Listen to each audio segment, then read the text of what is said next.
자기계발 서적의 바이블이죠. 어떻게 보면은 조상이라고 할 수 있죠. 나폴레옹 힐이 가장 이런 얘기 좀 저급해 볼 수도 있는데 히트작, 네, 히트작입니다. 베스트셀러이기도 하고 수많은 멘토들이 이 책으로부터 영감을 받았습니다. 오늘은 특별히 이 책에서 챕터 2 부분만 집중적으로 여러분들에게 소개를 해드리고 싶은데요. 5장 고통은 축복을 위한 자연의 선물이다. 6장 역경을 성공으로 변화시켜라. 이 두 부분을 집중적으로 여러분들에게 소개를 해드리고 싶습니다. 자, 본문으로 바로 들어가도록 하겠습니다. 고통은 축복을 위한 자연의 선물이다. 육체적 고통은 자연이 이 땅의 모든 생명체와 커뮤니케이션하는 언어이다. 그래서 육체적 고통은 모두에게 이해받고 존중받아야 마땅하다. 정상적인 정신을 지닌 사람이라면 육체적인 고통을 당연히 두려워한다. 벗어나고 싶어하고 회피하고 싶어한다. 하지만 고통은 자연이 만들어낸 가장 현명한 발명품 중에 하나다. 고통이 있기 때문에 모든 생명체는 자기 보존 법칙을 준수한다. 육체적 고통이 있을 때 우리는 즉각 반응한다. 그리고 그 원인을 찾아 제거한다. 두통이 있을 때 현명한 사람은 소화불량이 원인이었다는 걸 밝혀낸다. 두통이 있을 때 현명한 사람은 자기의 습관을 되돌아본다. 두통이 있을 때 현명한 사람은 내가 두통이 생긴 원인을 밝히기 위해 몸가짐을 조심한다. 하지만 현명치 못한 사람은 아스피린으로 두통을 억누른다. 물론 아스피린이 두통을 일시적으로 완화시켜주겠지만 근본적인 치유책은 아니다. 진통제에 불과하지 근본적인 원인을 치유하지 않고 계속 두통약만 먹는다면 큰 병을 모른 채 기다리는 것과 같다. 우리가 고통을 제대로 인식하지 못하고 원인을 찾지 않을 때 자연은 우리를 쓰러뜨린다. 다행스러운 이 고통 때문에, 발병 때문에 우리는 몸을 철저하게 수선하고 건강을 회복할 기회를 가지게 된다. 그래서 현명한 사람은 질병을 불행이라고 생각하지 않고 자연이 우리에게 아낌없이 베풀어준 축복이라고 생각을 한다. 건강을 철저히 점검해서 새로운 삶을 시작할 기회를 준 것이라고 생각한다. 고통과 질병이 우리를 위해 고안된 자연의 선물이라는 사실을 모르는 사람에게는 저주처럼 느껴질 것이다. 자연은 우리를 병석에 눕게 만들 때 움직일 힘까지 빼앗아간다. 모든 에너지를 건강 회복에 집중시킬 수 있도록 하기 위한 배려다. 자연은 우리에게 충분한 휴식과 시간을 주어서 정신력을 되찾고 명상과 사색을 통해 질병의 원인을 추적할 수 있게 한다.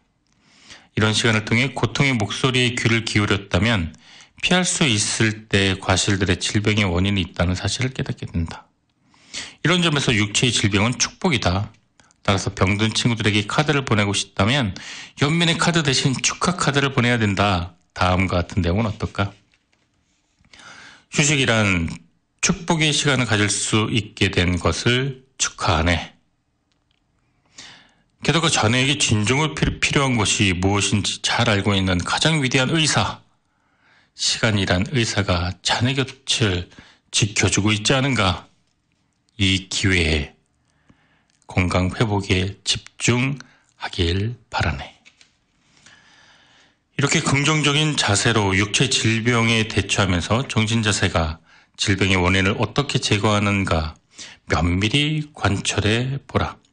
육체적 고통과 질병도 당신의 장수를 기원하는 축복이라는 사실을 깨닫게 될 것이다.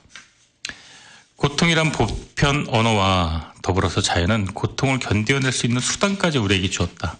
바로 무의식이 그것이다. 고통이 인간의 한계를 넘어설 때 우리는 잠들면서 무의식 상태에 빠진다. 고통에는 두 가지 형태의 고통이 있는데 하나는 육체적 고통, 다른 하나는 정신적 고통이다. 육체적 고통은 그 고통에 대응하는 정신적 반응에 의해서 과장된다. 예컨대 치과 진료의 경우 육체적 고통은 10%에 불과하고 나머지 90%는 정신 자세에서 온다. 육체적 고통의 정복은 수련과 극기를 통해 마음의 평화를 찾으려는 사람들에게 커다란 숙제다. 육체적 고통은 또한 당신의 정신을 완벽히 지배할 수 있는 기회이다. 정신의 지배. 이건 삶을 당신의 뜻대로 꾸려가기 위해 반드시 필요한 조건이다.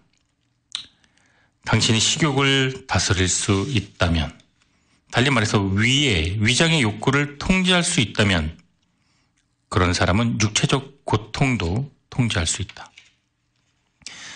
아메리칸 인디언은 육체적 고통에서 두려움을 느끼지 않는다. 백인들이 아메리카 땅에 들어와 그들을 순환시킨다는 명목으로 타락시키기 전까지 그들은 심한 상처를 입었을 때에도 아무 일도 없었던 것처럼 씩씩하게 사냥하고 밭을 갈았다. 인디언의 이런 모습에서 확신을 얻은 외과 의사들은 가벼운 수술을 받은 사람들에게는 평상시대로 생활하라 조언한다. 인디언이 몸으로 터득한 것처럼 외과 의사들도 우리가 자연의 법칙에 순응하며 살아갈 때 자연으로부터 치유를 얻는다는 걸 깨달은 거다. 남부 산악지대의 여인들은 아기를 낳은 다음 날부터 집안일을 한다. 밭일도 한다. 그들은 우리 여인들처럼 해산을 했다고 법석을 피우지 않는다. 해산을 그저 가벼운 두통이나 감기쯤으로 여긴다. 마음으로 그것으로 믿으면 그것이 몸으로 나타난다. 일부 사람들은 해산의 중요성을 얘기하지만 해산의 중요성이 간과하는 것이 아니라 내 마음을 다스리지 못하는 결과를 두려워하는 것이다. 그들은 육체적 고통에 따른 두려움을 통제하는 방법을 배워야 한다. 군인들을 생각해보라. 치열한 전장에서 군인들은 심한 상처를 입은 후에도 전투에 참전하는 게 보통이다. 비로소 전투가 끝난 후에야 통증을 느낀다. 목숨이 경각에 달렸는데 어디가 아프고 어디가 불편하다는 말을 할 수 있겠는가? 하지만 전투가 끝난 후 긴장이 풀리면 고통을 느끼게 된다. 그리고 그 이후에 치료가 시작된다. 앞에서 말한 것 중에 추론해 볼 때 자연은 우리에게 경이로운 메커니즘을 준 것이 틀림없다. 우리가 육체적인 고통과 정신적인 고통을 이겨내고 어떤 형태의 두려움이라도 극복해내고 슬픔과 좌절에도 쓰러지지 않고 다시 일어나게 해주는 메커니즘이 자연으로부터 온다. 이걸 어떻게 완성할 수 있을까? 나는 성공학을 완성하고 널리 전파하기 위해 40년간 온갖 유형의 사람들을 만났다. 덕분에 우리 삶을 살아가는 과정에서 부딪히게 되는 실질적 문제가 무엇인지 알게 되었다. 내가 그들과 함께 그 훌륭한 사람들과 가까이 지내며 감동받았던 교훈은 한결같이 각자 분야에 성공해서 존경받는 사람들은 육체적 고통과 그것으로부터 오는 모든 정신적인 고통까지도 이겨낸 사람이란 것이다. 육체적 고통 따위는 정신에 비하면 아무것도 아니다. 왜냐하면 정신이 육체를 지배하기 때문이다. 따라서 육체적이고 정신적인 고통에 따른 두려움을 정복해야만 성공할 수 있다는 공식이 성립된다. 성공과 실패의 원인을 추적하는 과정에서 나는 여러 분야의 사람들을 만났다. 워싱턴 DC의 강연에 참석했던 미망인의 이야기는 아직도 기억에 생생하다. 네, 나폴레온 힐의 워싱턴 DC 강연에 참석했던 이 미망인의 이야기는 그가 아주 심혈을 기울여서 이 지면을 할애해서 적어놓은 본문의 내용인데요. 노래 듣고 돌아와서 낭독해 드리도록 하겠습니다. 네, 성공과 실패의 원인을 추적하는 과정에서 저자 나폴레온 힐은 여러 분야의 사람들을 만났고 그가 워싱턴 DC 강연회를 했을 때 그곳에 참석했던 미망인의 이야기를 생생하게 기억하는 그 이야기를 저자는 여기 책에 옮겼습니다. 제가 낭독해 드리겠습니다. 그녀는 1차 세계대전으로 남편을 잃었을 뿐 아니라 그 직후 심각한 병에 걸려 중대한 수술까지 받았다. 그녀는 병원비 때문에 평생을 지켜온 집까지 팔아야 했다. 그래서 마지막 수술을 받은 후 병원 문을 나설 때는 편히 쉴 곳도 없었다. 그녀에게는 결혼한 두 아들이 있었지만 두 며느리가 그녀를 받아들여 주지 않았다. 오빠와 누이까지도 그녀를 매몰차게 외면했다. 갓 태어난 허약한 몸을 맡길 곳이 전혀 없었다. 마침내 그녀가 예전에 다니던 교회 목사가 발벗고 나서서 그녀에게 임시 거처를 제공해 줄 이웃을 물색해 주었다. 내가 그 가련한 여인을 처음 만난 곳도 그 허름한 집이었다. 그때 나는 그녀가 자립할 수 있도록 어떤 식으로든 도와주고 싶었다. 물론 동정이었다. 그 대가로 그녀에게 어떤 것도 바라지 않았으니 말이다. 그러나 그녀에게 내 강연에 무료로 참석하라고 권했을 때 나는 평생 동안 그렇게 놀란 적이 없었다. 그녀의 대답은 전혀 예상치 못한 것이었는데 여기에 인용할 만한 충분한 가치가 있는 대답이었다. 고맙습니다. 하지만 나는 지금껏 살면서 거저 얻을 수 있는 것은 없다고 믿어왔습니다. 선생님은 전문가이십니다. 올바르게 사는 법을 사람들에게 가르치고 대가를 받으시는 분입니다. 그래서 내가 강연에 참석해 무료로 선생님의 가르침을 받더라도 언젠간 꼭 돈을 내겠습니다. 물론 내가 육체적으로 고통받고 정신적으로 시달린 것은 사실이나 그 싸움에서 패한 건 아닙니다. 나는 어떤 시련에도 결코 쓰러지지 않을 겁니다. 지금 내게는 한 푼도 돈이 없지만 불굴의 정신력이 있습니다. 주님의 뜻대로 나는 굳은 정신력으로 이 가난을 벗어날 겁니다. 어떤 두려움이라도 내 뜻을 꺾을 수 없습니다. 네, 전 남편을 잃었습니다. 남편을 잃은 여자가 그런데 한둘인가요? 나도 그들과 같습니다. 두 아들만이 아니라 오빠와 누이 동생도 나를 도움에 숨기를 거부했습니다. 정작 내게 가장 도움이 필요할 때 그때 거절을 당했습니다. 하지만 난 오히려 그들이 안쓰러울 뿐입니다. 도움이 절실히 필요한 사람에게 인정을 베풀 이 하늘이 주신 기회를 포기했지 않습니까? 나는 아직 희망을 잃지 않았습니다. 굳은 정신을 바탕으로 다시 일어날 겁니다. 내가 그동안 겪었던 고통을 원망하지 않습니다. 그 고통을 이겨내면서 정신력을 키울 수 있었으니까요. 지금 어렵게 살지만 반드시 다시 일어납니다. 내 피부치들이 내게 도움을 주지 않았다고 그들을 원망하진 않습니다. 우리에게 상처를 준 사람까지도 용서하라는 주님의 말씀을 진정으로 나는 깨달을 기회가 되었다고 생각합니다. 우리가 우리에게 죄 지은 자를 사하여 준 것과 같이 우리 죄를 사하여 주옵시고, 이것이 바로 주님의 가르침 아닙니까? 그동안 엄청 커다란 시련을 겪었습니다. 그래도 나는 그 시련에 합당한 보상의 씨앗을 찾아냈습니다. 정신의 힘이 무엇인지 깨달았고 그 힘으로 슬픔과 고통을 이겨낼 수 있는 방법을 깨달았습니다. 하지만 이 시련에서 내가 얻은 가장 커다란 보상은 육체적 고통이나 정신적 고뇌에 비롯되는 괴로움이 주님에게 한 걸음 더 가까이 다가서게 해주었다는 것입니다. 물론 남편이 세상을 떠나기도 전에 나는 교회에 다녔습니다. 하지만 남편의 죽음과 3번의 수술 이후에 닥친 엄청난 시련을 이겨내면서 비로소 주님의 진정한 딸이 되었습니다. 이제 나는 주님을 무작정 믿어야 할 신으로 섬기는 게 아니라 그분과 더불어 살고 있습니다. 그렇습니다. 이 엄청난 시련을 겪는 동안 나는 어떤 역경에도 꺾이지 않는 불굴의 영혼을 만났습니다. 이제 선생님도 내가 피부치들을 원망하지 않는 이유를 아셨을 겁니다. 그들이 나를 거부한 것이 오히려 내 정신의 힘을 깨닫는 계기가 되었기 때문입니다. 물론 나 자신을 불쌍하게 생각하지도 않습니다. 그저 내 가족이 가엾을 뿐입니다.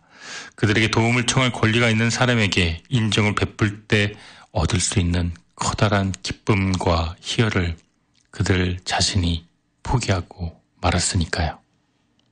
이 여인은 내 강연을 등록했고 성공학을 배웠다. 3번에 걸친 큰 수술, 남편의 재산의 상실, 그리고 도움이 절실히 필요할 때 매몰차게 거절했던 가족들, 이런 가혹한 상황들이 그녀를 괴롭혔지만 그녀는 심신의 고통과 역경을 통해 모든 힘의 근원으로 향하는 길을 찾아냈다. 처절한 상황에서도 언젠가 성공할 수 있다는 긍정적인 정신 자세로 그에 합당한 보상의 씨앗을 찾아냈던 것이다. 그녀는 부정적인 상황까지도 이로운 방향으로 변화시키는 방법, 우리 모두에게 주어진 절대적인 특권의 비밀을 찾아냈던 것이다. 육체적인 고통이나 정신적인 고통, 실망과 좌절, 슬픔 등에 따른 괴로움은 더 높은 곳을 향한 도약의 기회일 수도 있지만 영원한 실패의 나락으로 떨어지는 타격일 수도 있다. 둘 중 어느 걸 선택할 것인가? 전적으로 당신의 정신 자세에 달려있다. 그런 상황을 장애물로만 생각하는 사람도 있겠지만 우리가 방금 보았던 미망인처럼 더 높은 곳을 향해 가는 디딤돌로 삼는 사람도 있을 것이다. 자, 이제 미망인이 즐겨하는 기도로 그녀의 이야기를 끝내도록 하자. 제가 물질의 풍요를 바라는 것은 아닙니다. 다만 제게 진정으로 필요한 것을 구할 뿐입니다. 슬픔과 고통에서 구원해달라고 간구하는 것은 아닙니다. 다만 슬픔과 고통에서 제가 세운 삶의 목표와 계획의 성취에 필요한 지혜를 배울 수 있기를 원할 뿐입니다. 다른 사람보다 저를 더 특별히 사랑해달라고 원하는 것이 아닙니다. 다른 사람들이 저에게 상처를 안겨줄 때 그들을 용서할 수 있는 강건함을 바랄 뿐입니다. 그들에게 뉘우칠 기회가 오기를 바랄 뿐입니다. 제가 진정으로 바라는 것이 있다면 어떠한 상황에서도 제가 용서와 이해로 그 상황에 순응할 수 있게 되기를 바랄 뿐입니다. 우리가 육체의 질병의 두려움을 이겨낼 수 있는 유일한 방법은 정신의 무한한 힘을 인식하는 것이다. 또 그 정신은 누구의 간섭 없이 자신만이 다스릴 수 있다는 진리를 인식하는 것이다. 육체적인 고통이 자연과 모든 생명체가 서로 교통하는 보편 언어인 것도 사실이지만 우리 인간에게는 성공의 인도자로 여겨질 수 있다. 육체적 고통이 우리가 견딜 수 있는 한계를 넘어설 때 자연은 우리를 잠들게 만든다. 이런 현상은 모든 것에서 균형을 지키려는 자연의 경이로움을 증명해 주는 것이다. 달리 말하면 어떤 형태의 곤경이나 불편이 닥쳐도 그 상황을 치유할 길이 있다는 것을 우리에게 간접적으로 보여주는 증거이다. 이것은 자연의 법칙이다. 의사들은 이런 자연의 법칙을 활용해 분만의 고통에 따른 두려움을 실질적으로 덜어주고 있다. 산모를 반마취 상태에 빠뜨린 상태에서 분만을 유도하는 무통분만이다. 이것으로 고통 없는 저자극성 피하 주사나 부분 최면을 통한 암시요법이 사용된다. 최면요법으로 의식의 흐름을 일시적으로 정지할 수도 있다. 의사는 환자의 잠재의식이 필요한 지시를 내리고 최면 상태에서 잠재의식은 환자에게 불안과 두려움을 유발하는 육체적 고통과 정신적 장애를 극복하는 데 도움이 되는 그러한 지시를 가감없이 받아들인다. 자기 암시, 자기 최면, 이런 것들은 인류 모두가 의식적으로 무의식적으로 끊임없이 2세기까지 사용해온 성공의 도구다. 안타깝게도 하지만 대부분 사람들은 이 강력한 도구를 부정적인 방향으로 사용한다. 부정적인 생각 때문에 그들은 가난과 질병, 불행과 두려움, 그리고 질곡의 상태를 벗어나지 못하고 있는 것이다. 자기 암시를 부정적인 방향에서 사용할 때 당신도 두려움과 걱정에 짓눌려 결코 바라지 않는 상황들을 끝없이 생각하는 악순환에서 벗어나지 못할 것이다. 부부가 성관계를 가질 때처럼 하나의 분명한 목표를 향해 그 두 사람이 일치된 마음으로 자기 암시를 행할 때 기적이라 할 만한 결과가 만들어지기도 한다. 이 책에서는 능숙하게 사용할 때 커다란 효용성을 갖는 중요한 힘을 소개한다. 그 중에서 특히 중요한 힘 5가지를 소개하도록 하겠다. 1. 자기 암시를 통해 목표를 끌어내라. 욕망을 틈나는 대로 반복하고 감정에 호소함으로써 잠재의식을 원하는 목표로 끌어가는 방법이다. 2. 성공의 씨앗을 발화시켜낸 상황으로 생각을 변화시켜라. 어떤 형태나 내용, 생각을 다른 형태나 내용, 생각으로 변화시키는 행위이다. 예를 들어 두려움, 불행, 가난에 찌든 생각을 풍요, 행복, 성공에 관련된 생각으로 변화시키는 의지를 뜻한다. 어떤 역경에서도 그에 합당한 보상의 씨앗을 찾으려고 할 때, 그리고 그 씨앗을 만들어낸 상황에 얽매이지 않고 그 씨앗을 발화시키고 말겠다는 굳센 의지를 가질 때 변화는 가능하다. 3. 마스터 마인드를 통해 연대하라. 분명한 목표를 성취하기 위해 완벽하고 융화되고 결합된 둘, 또 그 이상의 정신이다. 가장 완벽하게 결합된 마스터 마인드는 부부간에 존재하는 연대감이 대표적이다. 4. 자기 최면으로 기적을 유도하라. 최면은 자연이 우리에게 선물한 경이로운 수단이다. 이 수단을 통해 우리는 정신을 원하는 방향으로 조절할 수 있다. 달리 말해 자기 최면을 통해 정신의 주인이 되어 정신을 긍정적 방향이나 부정적 방향으로 끌고 갈 수 있다는 뜻이다. 정신을 마음대로 조절할 수 있는 이런 특권은 창조주가 오로지 인간에게만 선물한 절대적인 특권이다. 자기 암시나 자기 최면에 따라서, 즉 이 특권을 어떻게 받아들이고 사용하느냐에 따라서 이 특권은 저주가 될 수도 있지만 축복이 될 수도 있다. 자기 최면은 내가 수많은 사람들에게 물질적 풍요와 마음의 평화를 안겨줄 수 있었던 핵심적인 요인 중에 하나였다. 5. 잠재의식으로 육감의 작용을 유도하라. 정신에서 잠재의식은 육감을 관장하는 두뇌 부위에 있는 것으로 무한한 지혜로 들어서는 문이다. 다음 장에서 설명하는 방법을 완벽하게 이해할 때 당신은 이 문을 항상 열어두고 무시로 사용함으로써 원하는 목표를 성취할 수 있다. 이 문을 통한 간절한 기도만이 응답받는 건 당연한 귀결이다. 그러나 이 문은 때때로 무심코 열려 있을 수도 있기 때문에 다른 사람의 부정적인 생각이 당신의 정신에 스며들어 근심과 걱정, 실패와 좌절, 육체와 또 질병, 또 정신과 또 질병, 이것이 상호작용이 일으킬 수도 있다는 사실을 잊으면 안 된다. 육감은 잠재의식을 통해 작용한다. 비유해서 말하면 생각이 파장을 만들어내는 송신기인 동시에 수신기이다. 수신기는 어떤 파장도 무차별적으로 받아들이기 때문에 다른 사람의 부정적인 생각을 경계하는 것이나 송신기가 부정적인 성격을 띤 생각을 송출하지 못하도록 해야 한다. 다른 사람을 보호하는 것은 전적으로 각자의 책임이고 다른 사람으로부터의 부정적인 감정이 당신에게 오지 못하게 만드는 것도 당신의 책임이다. 자신의 행복을 증진시키면서 다른 사람을 지켜줄 수 있는 유일한 확실한 방법은 모든 일을 긍정적으로 생각해서 부정적인 생각이 끼어들 틈이 없게 만드는 거다. 긍정적인 생각은 긍정적인 결과를 낳고 부정적인 생각은 부정적인 결과를 낳는다는 사실은 밤과 낮이 교차되는 자연 현상만큼이나 자연스러운 사실이다. 한 위대한 철학자는 당신이 다른 사람을 위해 어떤 일을 하더라도 생각하기에 따라서 그 일은 결국 당신 자신을 위한 것이다 라는 말로 이 진리를 간결하게 설명해 주었다. 따라서 다른 사람의 부정적인 생각에서 당신을 지켜내는 가장 확실한 방법은 부정적인 생각이 끼어들 틈이 없도록 당신의 정신 자세를 언제나 긍정적으로 유지하는 것이다. 이 원칙은 누구도 부인할 수 없는 것이다. 성공을 위한 실질적인 원칙이지만 그 실천은 전적으로 당신의 뜻에 달려있다.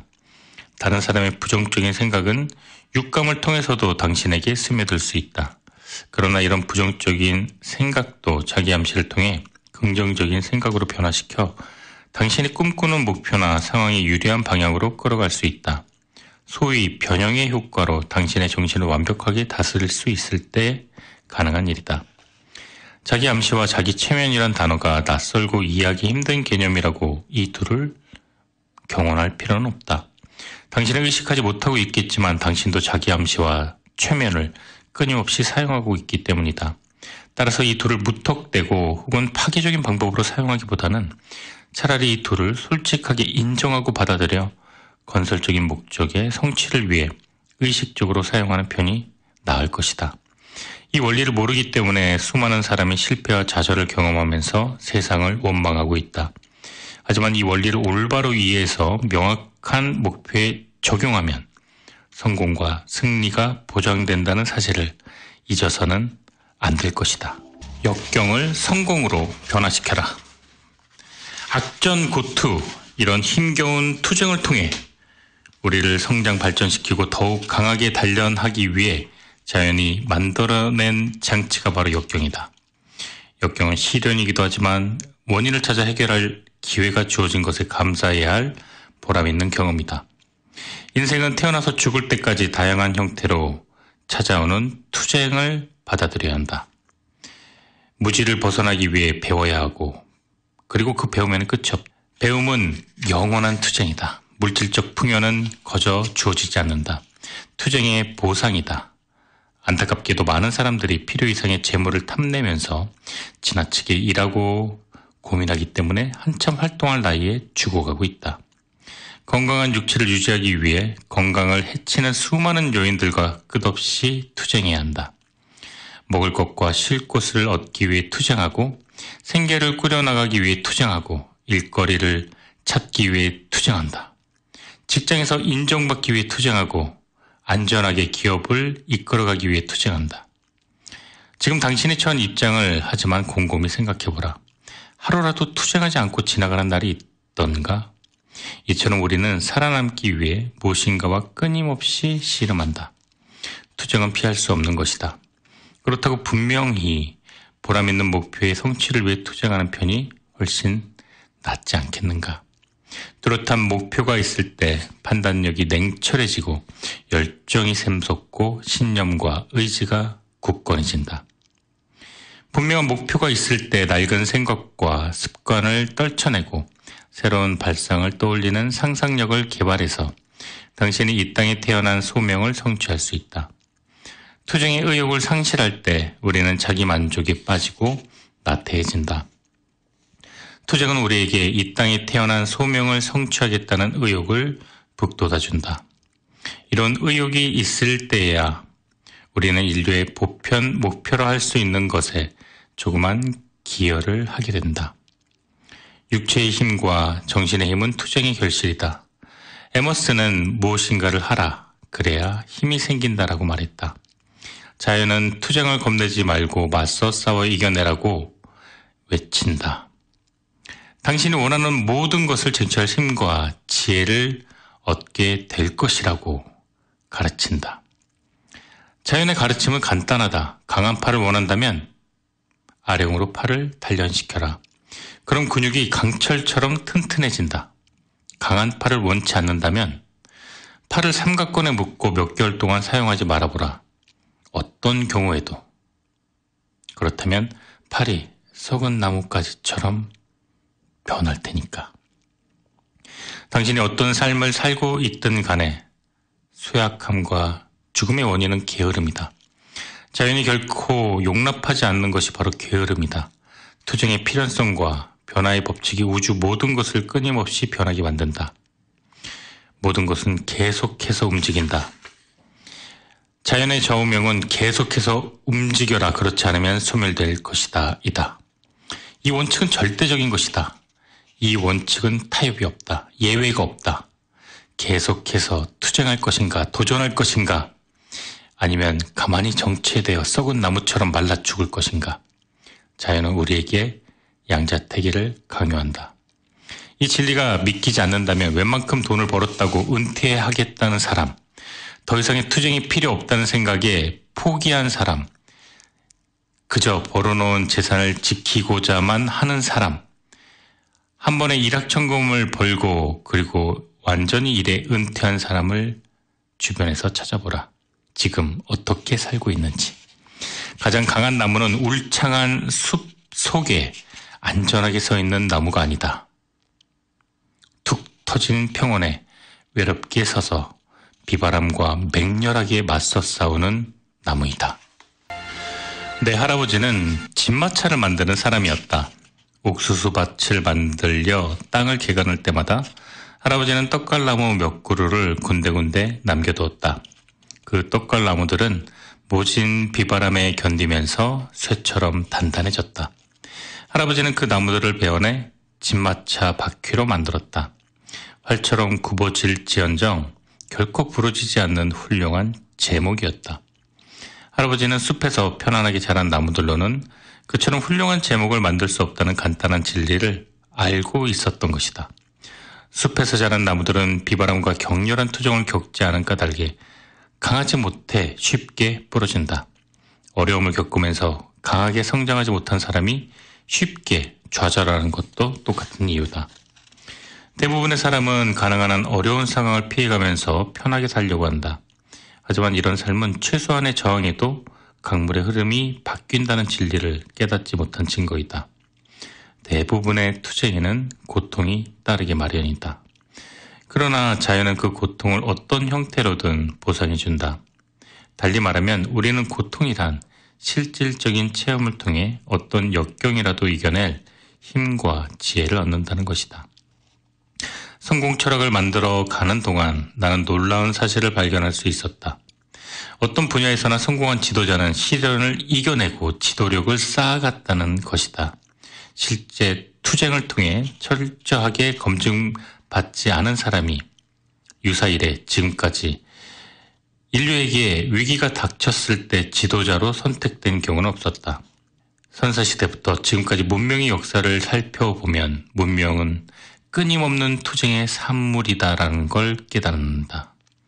분명한 목표를 쟁취하기 위한 투쟁은 창조주가 그 원대한 계획의 완성을 위해 우리에게 변화의 법칙에 순응하도록 만들어낸 장치다. 도전정신과 개인적 노력으로 자신의 욕구를 충족시키려고만 하지 않고 정부가 베풀어지는 자선의 손길에만 만족하려고 하지 않는 그것. 현실과 타협하는 것은 결국 정신의 파괴로 치닫는 자멸의 길을 선택한 것이나 마찬가지다. 한 나라의 국민 대다수가 투쟁을 통해 자신의 길을 개척할 생득권을 포기한다면 그 나라는 급격히 쇠퇴해서 필연적으로 소멸될 수밖에 없다는 것이 이 역사의 교훈이다. 정부의 구호품에만 의지해 살아가고 정부에게 그럼에도 불구하고 더 많은 것을 달라 요구하는 사람은 이미 정신적으로 죽은 사람이다. 몸뚱이는 멀쩡히 살아서 걸어 다니겠지만 미래의 희망이라고는 전혀 없는 빈 껍데기일 뿐이다. 사지가 멀쩡하면서도 투쟁의 필요성을 외면한 정상인, 변화의 법칙에 순응해서 개선과 발전의 길을 모색하지 않는 변변치 못한 게으른 사람에게도 마찬가지다. 나는 거의 20년 동안 세계에서 최초로 실질적인 성공 철학을 완성시키기 위해 일하는 과정에서 부수적으로 발생하는 문제들과 씨름했다. 첫째, 성공 철학을 만들어내는 데 필요한 사전 지식을 확보하기 위해 고민했고, 둘째, 성공 철학의 완성을 위해 실질적 작업에 돌입한 후에는 경제적으로 자립하기 위해 힘겹게 싸워야 했다. 성공 철학을 완성했다고 하지만 투쟁이 끝난 건 아니었다. 오히려 내 자신과 내가 만든 성공 철학을 세상에 인정받기 위해 더 큰 노력을 해야만 했다. 20년간의 투쟁은 내게 어떤 물질적 보상도 직접적으로는 안겨주지 않았다. 물론 물질적 보상을 예상한 계산된 시련도 아니었다. 오히려 그 시간은 수많은 보통 사람들, 내가 그 일을 시작할 때 태어나지도 않았을 사람들에게 도움을 주려고 만들어낸 철학의 완성을 위해 내가 치러야 할 희생이었다. 아무런 물질적 보상도 없는 것에 내가 낙담하고 짜증을 냈을까? 전혀 아니다. 나는 처음부터 분명히 알고 있었다. 그 일의 성공과 승리는 내가 그 일에 투자하는 노동의 양에 비례할 것이라는 사실을 난 알고 있었다. 이런 희망이 있었기에 결코 실망하거나 낙담하지 않았다. 오히려 세상 사람들이 보여준 반응, 실용 철학의 완성을 위한 내 투쟁에 대한 찬사만으로도 만족할 수 있었다. 또 나는 그 투쟁을 통해 무엇과도 바꿀 수 없는 소중한 깨달음을 얻었다. 그 투쟁을 통해 내 영혼의 깊은 내면까지 들어갈 수 있었고 그곳에서 내가 원하는 모든 것을 해결할 수 있는 힘의 존재를 보았다. 과거에도 내게 있었지만 그 존재를 전혀 모르고 있던 힘이었다. 오직 투쟁을 통해서만 그 존재가 밝혀지는 힘이었다. 나는 그 투쟁을 통해 마법 같은 힘을 찾아냈고 그 힘을 올바로 사용하는 방법까지 깨달았다. 그들은 내가 깨어있을 때나 잠들어 있을 때나 내 건강과 정신을 지켜주고 물질적 풍요의 씨앗을 관리해주는 보이지 않는 힘을 내게 주었다. 내게 우주의 보편 법칙, 모든 습관을 조정하고 자연의 법칙을 감시하는 이 법칙을 깨닫게 해준 것도 투쟁이었다. 그 법칙은 내가 투쟁을 통해 얻은 지혜를 세상에 나누어 주도록 인도해 주었다. 투쟁으로 점철된 삶을 통해 창조주의 계획을 알 수 있었다. 창조주는 인류에서 봉사할 사람을 선택할 때 먼저 그에게 시련을 안겨주어 사람됨을 시험한다. 그가 인류를 위해 떠맡을 일이 중대할수록 시련의 크기도 커진다. 나는 투쟁을 통해 창조주가 인류 모두에게 전해준 법칙과 의도와 계획을 어떻게 해석해야 되는지 깨달았다. 우리가 투쟁을 통해 얻을 수 있는 이익은 무엇일까? 다른 시련을 통해 얻을 수 있는 보상은 무엇일까? 우리는 지금까지 삶의 기적에서 4가지만을 간략하게 살펴보았을 뿐이다. 자연의 경이로운 계곡을 여행할 때 면밀히 살펴보아야 할 기적들 중에 이 4가지는 특별히 중요한 것은 아니다. 지금까지의 여행만으로도 그래도 분명히 얻어낼 수 있는 교훈이 있다. 우리 삶에 영향을 미치는 어떤 상황에서나, 달리 말해 우리가 완전히 조절할 수 있는 상황에서나, 우리 정신을 제외하고는 우리 통제권에서 완전히 벗어난 상황에서나 미래를 위해 배울 것이 있다는 교훈이다. 이 여행을 계속하려면 이제부터라도 가슴을 활짝 열고 아무리 힘겨운 상황이라도 창조주가 이 땅에 세운 원대한 계획의 일부가 바로 나 자신이라는 걸 인정하는 자세가 필요하다. 따라서 내가 말하고자 하는 것은 가슴을 크게 열라는 것이다. 당신과 직접적인 이해관계가 있는 걸 넘어 우리의 삶에서 진정으로 중요한 개념들을 받아들여 계획하는 열린 가슴을 가지라는 것이다. 마음의 평화는 삶의 목적을 포괄적으로 그려볼 수 있는 시각을 가질 때에야 가능하다. 물론 우리가 이 땅에 태어날 때 성대한 의식이 있었던 건 아니고 우리가 뜻해서 이 땅에 태어난 것도 아니다. 그러나 창조주가 우리를 이 땅에서 태어나게 한 이유가 무엇이겠는가? 개인적 욕망이나 쾌락을 넘어서는 훨씬 원대한 계획이 있겠다는 생각 해본 적이 없는가?